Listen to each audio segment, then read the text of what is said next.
Hello guys, this is Shayon with the XAT 2020 analysis. So XAT 2020 was held on 5th of Jan and it was expectedly, it was a 3 hours paper. No surprises in that. It was already predetermined. 3 sections in part 1 and 1 section in part 2. So quickly just summing up the part 2 first. So it was part 2 was GK with 25 questions to be solved in 15 minutes, which was more than enough. And you had no negative questions, and that's so you could have actually gone ahead and answered all the questions. A decent score would be somewhere around 5-6 questions, 5-6 marks, and a good score would be somewhere around 8 to 9 marks. So that's something which is a good score. Now coming back to part 1, the part 1 had 3 subsections. VRC, if you talk in terms of CAT parlance, so VRC, decision making and quantitative ability, QA.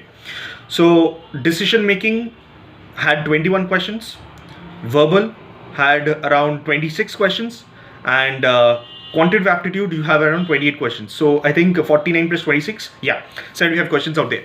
So that is basically the part 1, and you had 25 questions for part 2. So total of 100 questions to be solved in 180 minutes, right? Okay, so coming to the section wise analysis, I'll come to the confusion about negative marking and all those things later on, but let me just give the honest judgment and honest review of XAT. So I've taken XAT in the morning slot from 9:30 to 12:30. Coincidentally, there is only one slot. So let me just share my own experience about XAT. So I started off with the quant part. So quant was a bit on a lengthier side, to be honest, and none of the questions were, actually, maximum of the questions, I would rather say, maximum barring 1 or 2 questions, maximum of the questions were 3-4 line questions, which actually took a lot of time to read, comprehend, and then actually solve the question. So for XAT, I think if you can solve a question within 3.5 minutes, that is considered to be a good, or that should be considered as a round 1 question. Whereas if you compare to CAT, if you can solve a question within 30-40 and maximum 1 minute, you could have gone it for the round 1. However, the question for XAT is basically if you can crack it within 3.5 minutes, you're bang on with the question. So I think that about 60-65, rather, if you could have gone ahead till if you're good with quant and you want to invest and maximize the score in quant, you could have spent actually 70 minutes, which I have actually done. So out of 28 questions, I've attempted 24. So you could have actually invested 70 minutes of your time, which I did actually, and you could then maximize the score in quant. Coming to the next section, I attempted the verbal section, VRC section rather. So I had around, I think 14-15 questions were on RCs, and the rest were on the verbal ability questions. Like you had fill in the blanks questions, you had questions like parajumbles. I think there were 2 parajumbles, 2 fill in the blanks, 1 or 2 fill in the blanks. All these questions, one question was on grammatically incorrect sentences. The other question was on which of the following are the grammatically correct questions. So all these questions actually counted for the verbal ability questions. And 15-16 RC questions. You had a poem in the one of the RCs. That was pretty straightforward, no big deal to understand the poem. There was something called destruction by fire and ice. So most of the RC questions were inferential based. If you're planning to go ahead to the VRC section, I would suggest you to go for the verbal ability section, so solve those 8-9 questions out there, and then you can come on to the RC questions, which were most of the questions were out of 14-15 RC questions. I think around 11-12 were absolutely inference questions, hardly any direct questions. So you could have actually tried the option elimination approach and started eliminating options one by one, and you can boil down to the 2 best options which you feel correct. So there were many people who were confused as to they should be attempting the question or not, because there is negative marking for the unattempted questions. So I feel that the penalty paid for negative questions is a lot more than the penalty for unattempting the question. Unattempting any XAT question after the, I think, 8th question is probably minus 0.1, whereas if you get it wrong, you are getting minus 0.25. So the impact if you're getting a incorrect question is much more than the impact if you are getting a question, or if you're leaving a question unattended. So I think it's better to leave those questions which you feel that you're not confident about.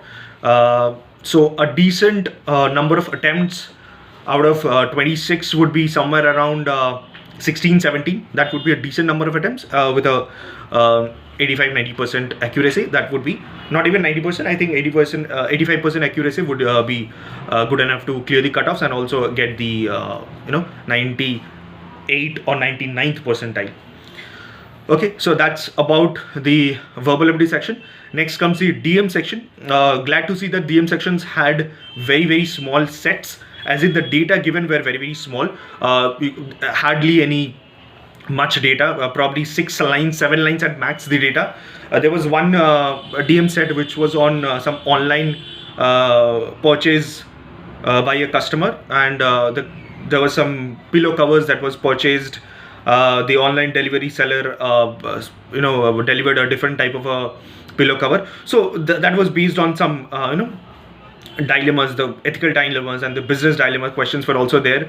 Business dilemma, as in there is a Jaideep was a bakery holder, bakery shop owner, so he wanted to open a shop in a different city, and then there is one competitor. So these are business dilemma questions. So every set had around 3-4 questions with it. Out of 21, I think there were around 7 sets, out of which I think 3.5 could have been done.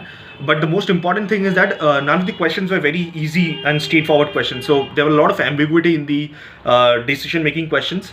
So that's why I felt that probably you could have invested around 50 minutes, 45 to 50 odd minutes to actually answer the question. However, the reason the session was a bit ambiguous, I think the cutoff should go a bit down.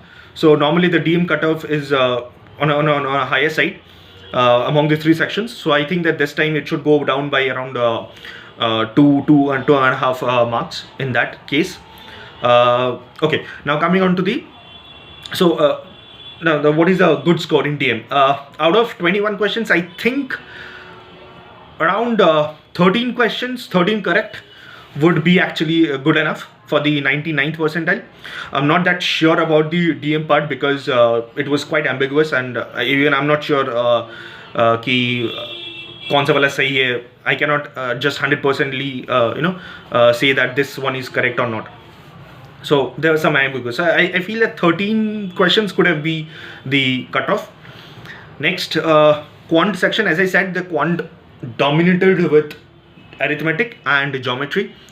Surprised to see no algebra questions in XAT. So barring 1 or 2 sitters, I think most of the questions were lengthier in terms of the number of lines. So there was one question on operation, like there was one operation given that A into B into B. So that was again a very simple one. There was another question on which of the following options does not have a non-terminating and non-repeating value digit. So that question was again easy. So barring these 2 questions, I think most of the questions were a bit lengthier. However, the difficulty level was easier in terms of the XAT trend. So you could have actually gone ahead and answered around easily around 16-17 questions. If you're good with maths, if you're good with quant, you can have gone ahead and answered around 20-21 questions, right? So that's with the quant part.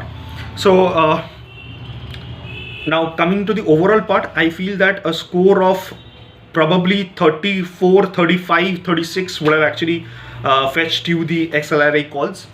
XLRI BM calls would be a bit on a higher side. However, the XLRI HM calls would be 2 marks or rather 3 percentile lesser than the BM calls, right? So again, there would be difference between the male candidates and female candidates. The female candidates would be getting a luxury of over 1.5 marks, maximum 1.5 marks, so lesser than the male candidates. So you can expect the BM call to be somewhere around 95 to 96 percentile.